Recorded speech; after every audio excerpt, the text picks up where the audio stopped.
Have you ever had a moment in life where, in a single instant, everything you knew, everything you owned, and everything you trusted just went up in smoke? For me, it wasn't just a figure of speech. I mean it literally. The night my apartment building caught fire, I thought I had lost everything. Clothes, photos, heirlooms, the things you take for granted until the flames are licking at them. But as it turned out, what I really lost that night wasn't my possessions. It was my illusion that the place I called home was safe. Because in those ashes, something far more disturbing surfaced. Something my landlord had worked very, very hard to keep buried. I remember it clearly. It was a humid evening. One of those nights where the air feels heavy and restless, almost like the atmosphere itself is warning you that something's about to go wrong. I was sitting in my small apartment on the 3rd floor, a fan buzzing in the corner, scrolling through my phone, when I smelled it. At first, I thought maybe I'd left the stove on. That faint, acrid scent of something burning. But when I checked the kitchen, the burners were cold. The smell was growing stronger, sharp, chemical, the kind that claws into your throat and makes your eyes water. Then I heard it. A pounding on the hallway door, muffled shouting. Fire! Everyone out! Fire! Panic is a strange thing. Part of your brain knows exactly what to do, but the other part freezes, refusing to believe this is real. I grabbed my wallet, my phone, and the little fireproof box where I kept my passport and important papers. Everything else I had to leave. The hallway was chaos. Neighbors rushing in every direction, some half-dressed, some clutching children or pets, some too stunned to move. The fire alarm blared, that shrill, piercing wail that drills straight into your skull. Smoke was already curling along the ceiling. My building wasn't new. It was one of those old complexes, 3 stories tall, paint peeling in places, creaky stairs. And in that moment, it felt like a death trap. I bolted down the stairwell, each step slick with the panic of the crowd. My heart was hammering so hard I could hear it over the alarm. When I finally burst out the front doors into the night air, I could see the flames, bright, hungry, devouring one corner of the building like it had been waiting years for this chance. People were screaming. A mother was crying, holding a baby in her arms. Someone's dog was barking wildly, straining against its leash. The fire trucks hadn't arrived yet, and all we could do was stand there, helpless, watching our lives burn. Minutes stretched into an eternity before the wail of sirens cut through the night. Fire engines roared up, lights flashing, men in gear leaping off, unrolling hoses, shouting orders.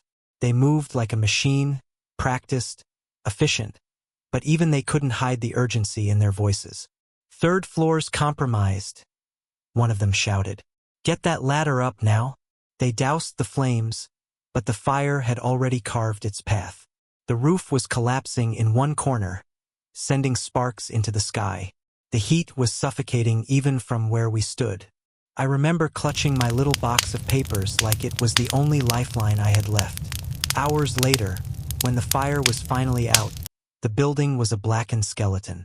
Windows shattered, walls charred, smoke still drifting lazily into the night air. I stood among my neighbors in shock, staring at the place that had been my home, now nothing but ruin. The Red Cross showed up, handing out water bottles, offering blankets. A local church opened its doors to give us a place to rest. My mind was numb, but in the back of it, a question was already forming. One that I didn't want to face yet. How did this happen? The official line came quickly: electrical fire. Old wiring, outdated breakers. Something that had probably been waiting to happen. The kind of accident that's tragic, but not unusual in an aging building like ours. But the more I replayed it in my head, the more something felt off. And that's when I noticed him. Our landlord, Mr. Kane. He was there that night, too, standing just beyond the crowd. But unlike the rest of us, shaking, crying, dazed, he wasn't panicked. He wasn't grieving. He was watching. Closely. Almost too closely. His eyes kept darting back to the building, not in shock or sadness, but in calculation. At first, I told myself I was imagining it, that maybe he was just in shock like the rest of us, only showing it differently. But then, When the firefighters finally declared the site safe enough for limited access, he did something strange. While most of us were asking about our belongings, about what would happen to us now, Mr. Kane was trying to keep people away. He kept insisting it wasn't safe, that no one should go back in yet. Which, on the surface, made sense. Burned structures are dangerous. But there was something in his voice, something sharp, almost desperate, like he wasn't just worried about us. Like he was worried about what we might find. That night, I didn't sleep. How could I? I had no bed, no apartment, no sense of security left. I stayed in the shelter, tossing and turning on a cot, replaying every detail in my head. The smell of smoke was still in my clothes, in my hair. Every time I closed my eyes, I saw the flames again. But over and over, I kept circling back to the landlord, to the way he hovered near the fire marshal, asking questions, whispering, to the way he snapped at one of my neighbors who tried to go near the back stairwell, the one corner of the building he seemed especially protective of. Why that corner? Why so insistent? The next morning, some of us returned to the site, escorted by fire officials to salvage what little we could. I went with a neighbor, picking through the wreckage of my unit. The smell of wet ash filled my lungs, making me cough. My apartment was gone. Everything blackened, melted, unrecognizable. But again there was Mr. Kane. And again he was hovering, watching us like a hawk, especially when we got too close to that same corner of the building. That's when I noticed something odd. The fire hadn't destroyed that section completely. The outer walls were scorched, but the inside, it looked different. Almost like it had been reinforced. Like there was more to it than just a normal wall. I didn't know what it was yet. But I knew one thing. My landlord wasn't just afraid of fire damage. He was afraid of discovery. That's where part 1 ends. Me, standing in the ruins of my home, staring at a wall that looked wrong, while my landlord tried to pull me away. The fire may have taken everything I owned, but it also lit a fuse under a mystery I hadn't asked for. And what I was about to uncover in the next days would make the fire seem like the least of my problems. End of part 1. What was hidden behind that wall? And why was my landlord so desperate to keep us away? The answer would drag me into a web of secrets I never imagined. The night after the fire, I barely slept. My lungs still burned from the smoke, and every time I closed my eyes, I saw the flames dancing along the walls of my apartment, swallowing memories I'd spent years building. But amidst that chaos, one thing kept replaying in my mind. The strange way my landlord, Mr. Grayson, had acted during the blaze. While neighbors screamed, firefighters worked, and families clutched each other, Grayson wasn't worried about lives or even the destruction of his property. No, he seemed fixated on one particular corner of the building. Every time the firefighters moved near the far end of the basement, his face twisted with panic. He shouted at them, insisting they focus on the upper floors or leave that section alone. At first, I chalked it up to stress, until I remembered something strange I saw as the fire spread. A wall in the basement that looked newer than the rest of the old foundation. Too smooth, too perfectly plastered compared to the cracked stone around it. And when the flames licked across it, the paint bubbled, but the wall itself didn't seem to burn the way it should. It was wrong. The morning after. The next day, tenants crowded outside what was left of our building. The fire trucks were gone. Police tapes stretched around the charred remains, and we stood there like lost souls, waiting for answers. Reporters buzzed around, snapping pictures, asking us for quotes. Grayson stood off to the side, trying to keep his composure, but I noticed his eyes darting nervously whenever someone mentioned the basement. "Did you see how he freaked out last night?" One of my neighbors whispered to me. Like, what was he hiding down there? That single word, hiding, set off a spark in my brain. When the fire marshal announced that the basement was too unstable to enter for now, Grayson visibly relaxed. But me, I only grew more curious. The first suspicion. Later that week, we were allowed back into the site in controlled groups to collect what belongings we could. Most of my things were destroyed. My books reduced to ash, my clothes reeking of smoke. But I wasn't focused on retrieving stuff. I had one mission. See that wall again. I slipped away from the group while the inspector wasn't looking. The air was thick with soot. The floorboards groaned under my feet, but I made my way down to the basement. The stench of burnt wood and melted plastic was overwhelming. And there it was, the wall, half-charred, but still standing strong. My instincts screamed that it didn't belong there. As I stepped closer, I noticed something chilling. Faint BL. I slipped away from the group while the inspector wasn't looking. The air was thick with soot. The floorboards groaned under my feet, but I made my way down to the basement. The stench of burnt wood and melted plastic was overwhelming. And there it was, the wall, half-charred, but still standing strong. My instincts screamed that it didn't belong there. As I stepped closer, I noticed something chilling. Faint black marks that looked like hinges, now melted and distorted by the fire. Hinges on a wall. That wasn't a wall at all. It was a door sealed shut. I ran my hand over the surface. My fingers brushed against a tiny gap, almost invisible unless you were searching for it. My heart pounded as I realized what it meant. There was a hidden room behind there. But why? And what was Grayson so desperate to keep hidden that even a raging fire couldn't shake his obsession with this section of the building? Before I could push further, a voice echoed down the stairwell. "Hey, you're not supposed to be down here." It was one of the inspectors. I quickly pulled my hand back and muttered something about looking for lost items. He escorted me out, and I pretended like I'd been wandering aimlessly. But my mind was racing. Couldn't let it go. Hook moment. The landlord's fear. That night, I confronted Grayson in the temporary housing the city arranged for us. "I saw the wall," I said, cutting straight to the point. "What's behind it?" For a split second, his mask slipped. His face drained of color, his eyes widened, and he actually stammered.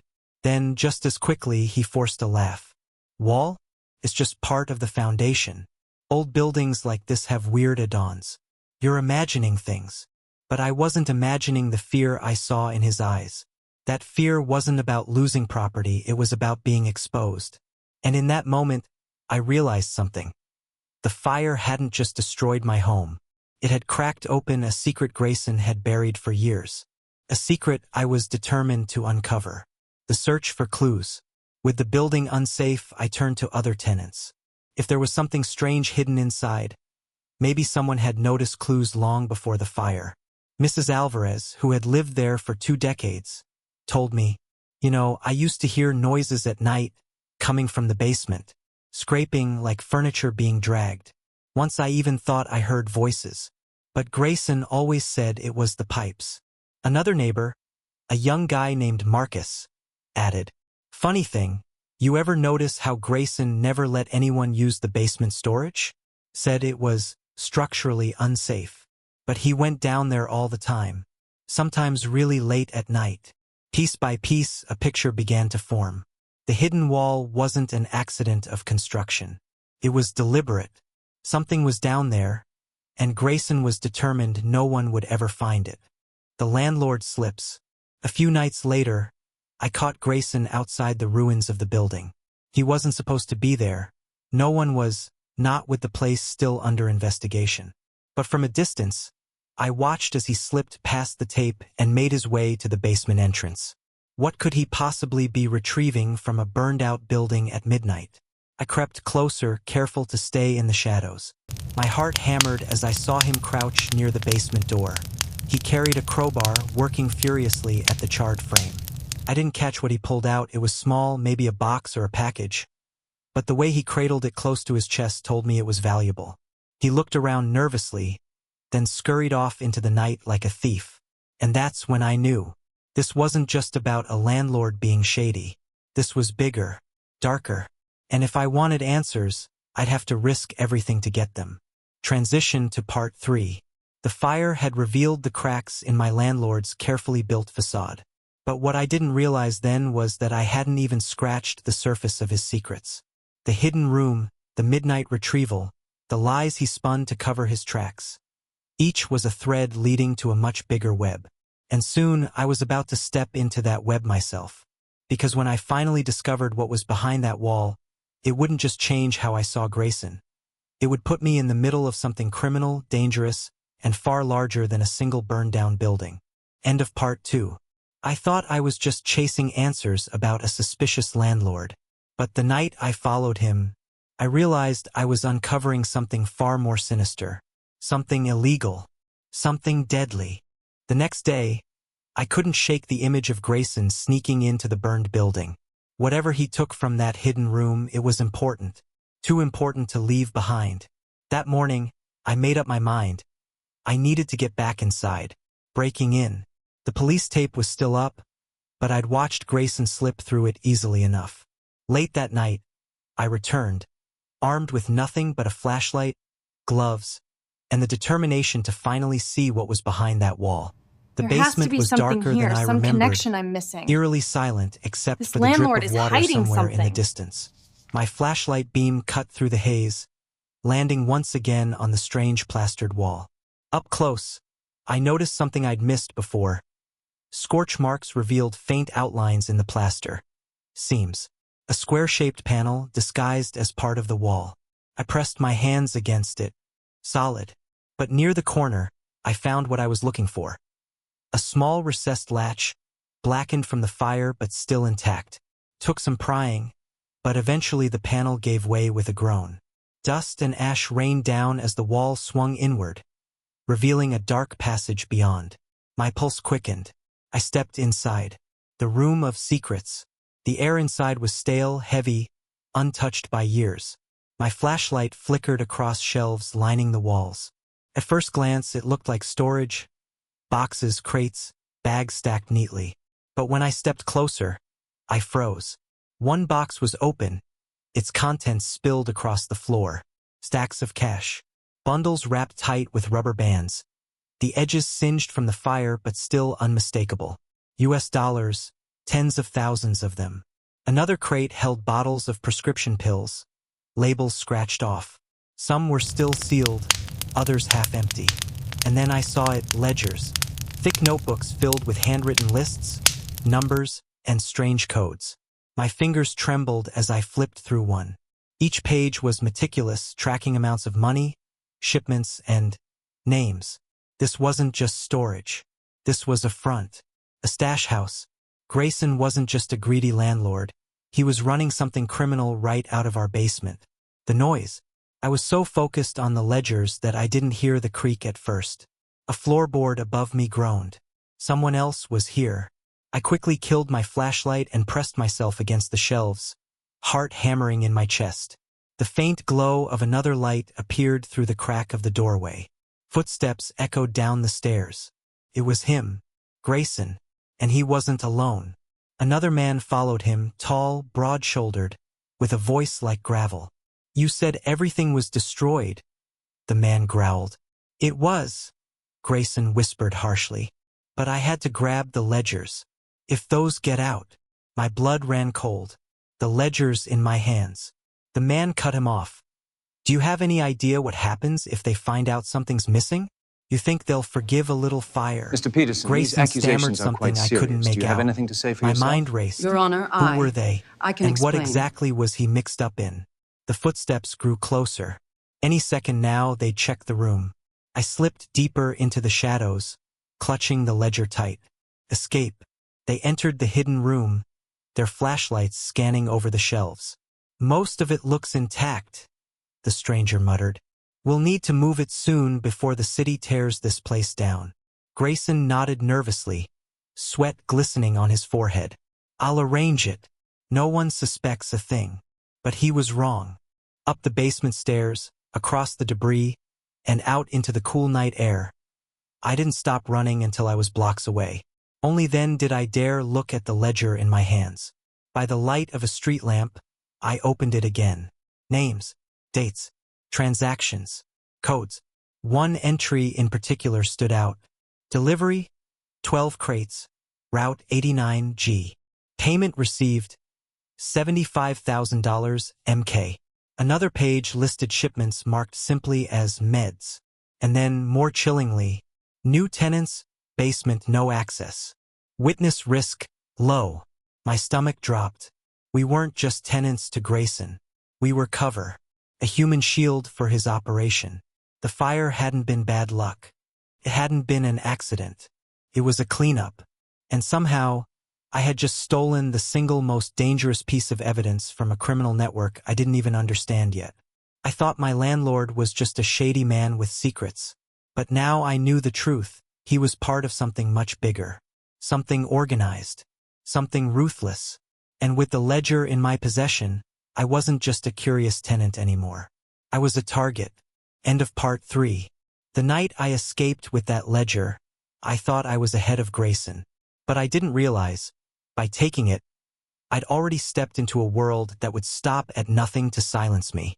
That night I didn't sleep. Couldn't. The ledger sat on the table in front of me, its pages whispering secrets I wished I'd never uncovered. Every line felt like a death sentence, numbers, shipments, names, proof of crimes that could bury men like Grayson, proof people would kill for. But the worst part wasn't the cash or the pills, it was the names. I recognized some ordinary people from the neighborhood, a mechanic I once took my car to, a small shopkeeper who always gave me a discount. Were they buyers, runners, or victims? The realization hit me hard. This wasn't just Grayson's dirty side business. It was a web, a network stretching far beyond one burned building. And I had just ripped out a piece of it. At around 3 a.m., I noticed the car. It was parked across the street, engine off, lights dim. Too early for visitors. Too late for random traffic. I tried to tell myself I was paranoid, but when I peeked again 20 minutes later, the car was still there. Someone was watching. I killed the lights in my apartment and sat in the dark, heart pounding in my ears. Then my phone buzzed. A text from an unknown number. "We know what you took. Return it, and we'll forget this happened." My throat went dry. They knew. I didn't reply. Couldn't. Instead, I grabbed the ledger and stuffed it into my backpack, thinking maybe I could take it to the police. But even as the thought crossed my mind, doubt followed. What if the police were in on it? What if someone in uniform was on that ledger too? Before I could decide, a loud knock echoed through my apartment. Not the casual knock of a neighbor. The heavy, deliberate knock of someone who already knew I was inside. I froze, every instinct screaming at me to stay quiet. The knock came again, harder this time. Then a voice, calm but commanding. "Open up. We just want to talk." I didn't move.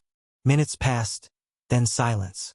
I dared to hope they were gone, until I heard the faint sound of metal scratching against my lock. They were picking it. I didn't wait.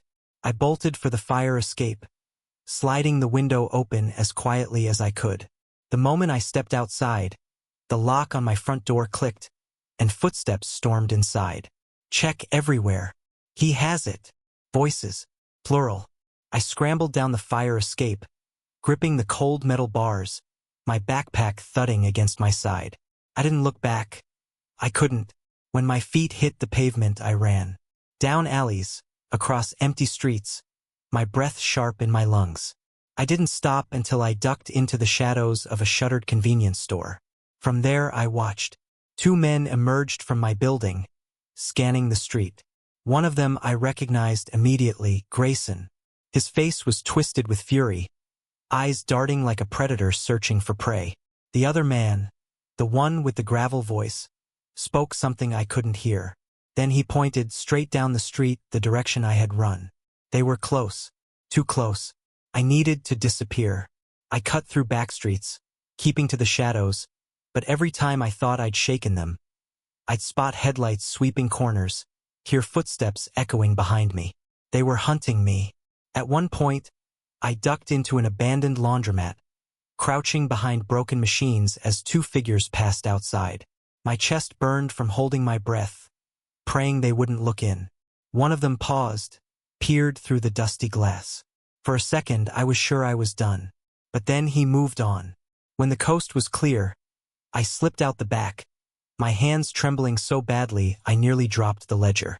By dawn, I had made it across town, hiding in a dingy motel room I paid for in cash. The ledger sat on the bed, mocking me. I thought about burning it, thought about throwing it in the river and walking away. But deep down, I knew that wouldn't save me. They'd never believe I destroyed it. The only thing keeping me alive was the fact that I still had it. And that gave me one terrifying option: leverage. But leverage only works if you know who to trust. And right now, I couldn't trust anyone. I thought finding the ledger was the end of Grayson's secrets. But now I realized it was just the beginning. Because this wasn't about money anymore. This was survival. And if I wanted to live, I'd have to use the very thing they were willing to kill for.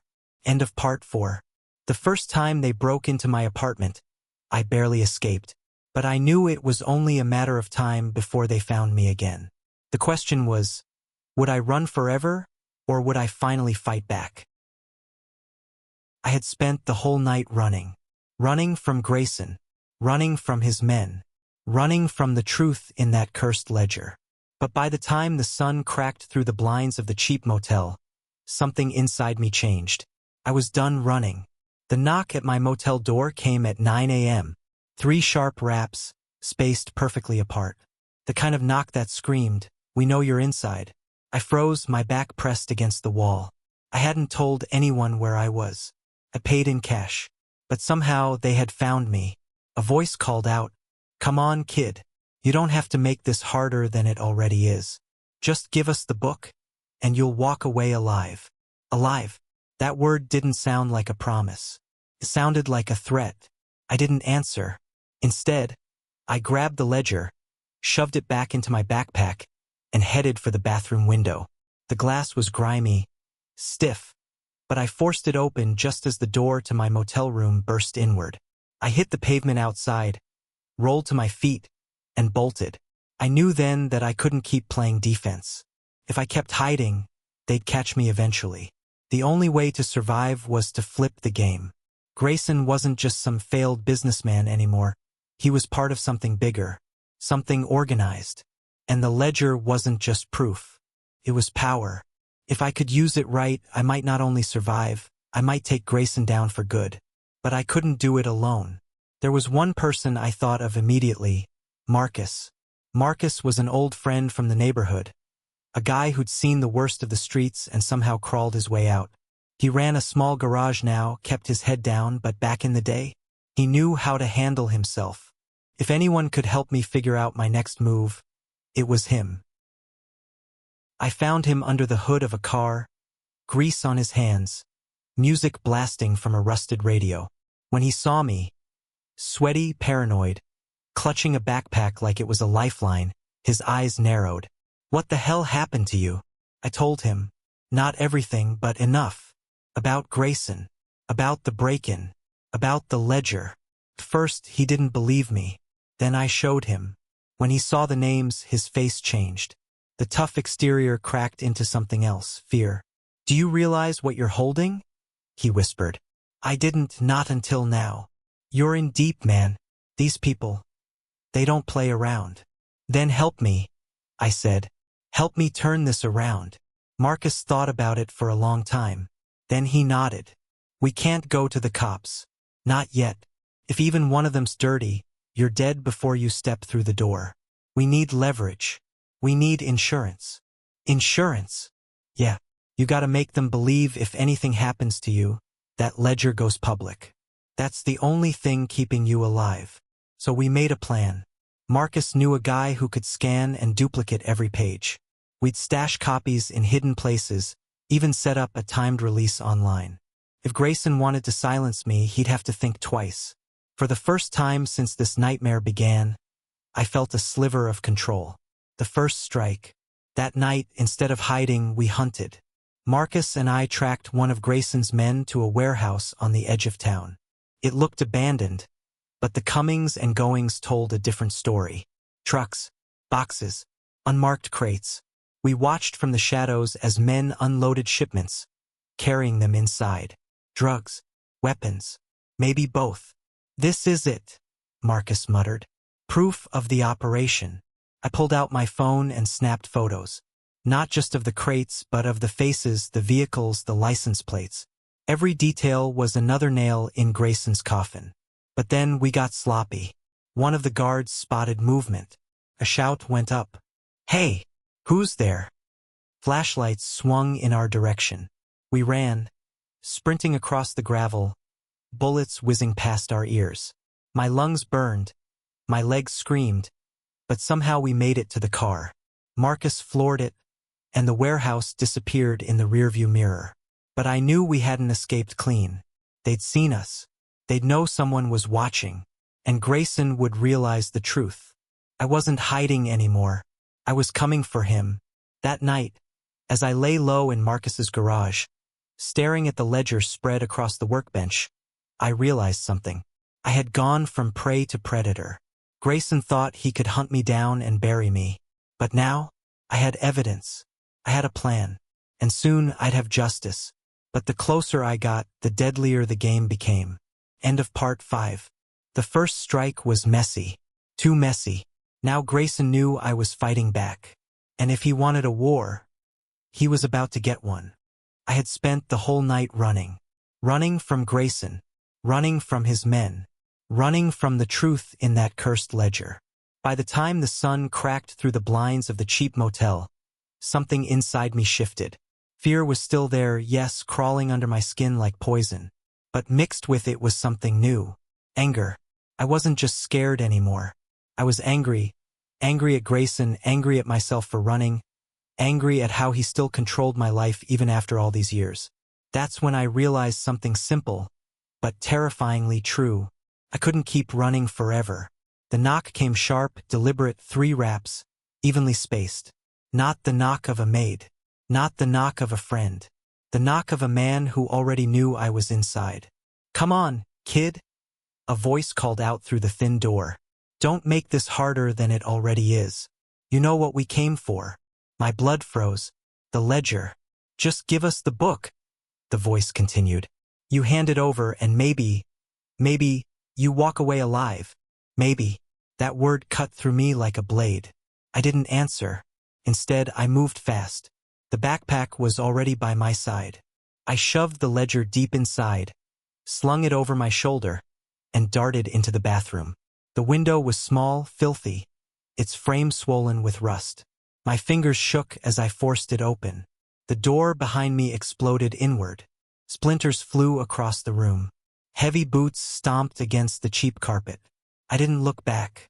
I dove through the window, hit the pavement, rolled, ran. Shouts exploded behind me. "He's out back. Go!" By the time I ducked into an alley 2 blocks away, gasping for breath, sweat soaking through my shirt, I knew one thing with absolute clarity. They were going to keep coming. I could run to another motel, another city, another country even. But it wouldn't matter. They'd find me.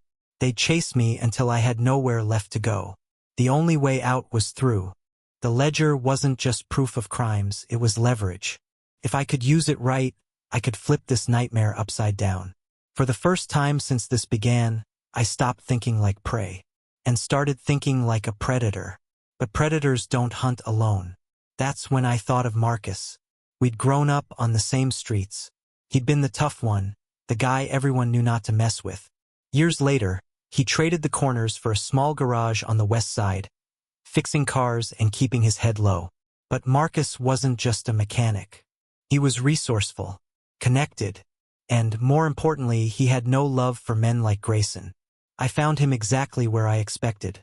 Under the hood of an old Chevy, grease smeared across his arms, music thumping low from a busted radio. When he saw me, his expression hardened. "You look like hell. What happened?" I told him. Not everything, but enough. The break-in, the men, the ledger. First, he laughed. "You expect me to believe some washed-up boss of yours is suddenly running with gangsters?" I opened my backpack, laid the ledger on his workbench. When he flipped it open, the laughter vanished. His eyes scanned the names, the numbers, the dates. His jaw tightened. "Jesus Christ," he muttered. "Do you have any idea what this is?" I nodded. "I do now." He slammed it shut. "You're in deep, man. Real deep. These people, they don't just scare you. They erase you." I met his eyes. "That's why I need your help. I can't run anymore." There has to Marcus be leaned something back, here, some connection I'm wiping missing. sweat and grease from his brow. This landlord "All right, is hiding something. First thing, we can't go to the cops." "Why not?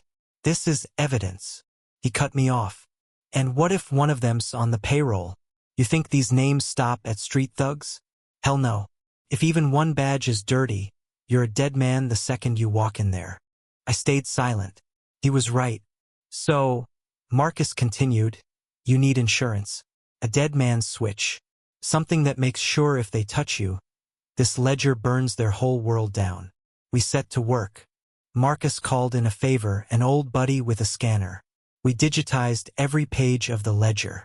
Dozens of files, encrypted, hidden in places nobody could trace back to me. Cloud storage, burned CDs, even a couple of USBs tucked into envelopes, ready to be mailed if anything happened to me. For the first time, I felt like I wasn't helpless. For the first time, I had teeth. The first strike. Instead of running, we decided to hit back. To watch them the way they'd been watching me. Marcus and I tailed one of Grayson's men, a stocky enforcer named Dale, to an abandoned-looking warehouse on the edge of town. But the place wasn't abandoned. Not even close. We crouched in the shadows, watching as trucks rolled in and out. Men unloaded crates, stacking them high against the walls. No markings. No paperwork. Just fast, efficient movement. Marcus whispered, "This ain't just Grayson. This is a whole operation."